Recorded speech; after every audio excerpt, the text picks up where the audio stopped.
Pemirsa, Anda masih bersama kami di Seputar Bali. Polemik seputar beroperasinya angkutan berbasis aplikasi online diharapkan akan dapat diselesaikan dalam waktu dekat ini.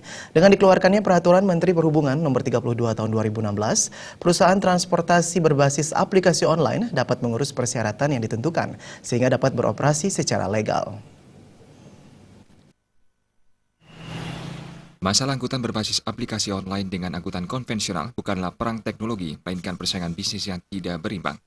Sejumlah angkutan berbasis aplikasi online yang beroperasi tidak memenuhi kewajiban terhadap pemerintah yang terbalik dengan angkutan konvensional. Ketua Komisi 3 DPRD Provinsi Bali, Nengat Tambe, mengatakan, dengan dikeluarkannya Peraturan Menteri Perhubungan Nomor 32 Tahun 2016 yang akan berlaku pada 1 Oktober 2016, masalah angkutan berbasis aplikasi online yang beroperasi secara ilegal akan segera terselesaikan. Nengat Tambe juga mengatakan, persaingan antar angkutan umum akan lebih sehat sehingga pelayanan terhadap konsumen akan meningkat. Dengan munculnya lagi KM32, ya, itu mensyaratkan bahwa sampai batas waktu daripada pemenuhan daripada persyaratan untuk menjadi angkutan yang berbasis online itu per tanggal 1 Oktober ini. Ngerti tak? Jadi semua itu diatur.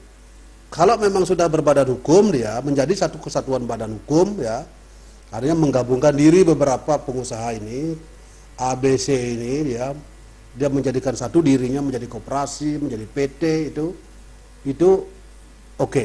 Dan persyaratannya memang ada, dari situ juga ada lain lagi, bla bla bla bla, 1, 2, mobilnya disyaratkan, SIM-nya disyaratkan juga, gitu, kendaraannya juga disyaratkan jenis kendaraan apa, ya gitulah. Tidak segampang itu, tidak semudah itu.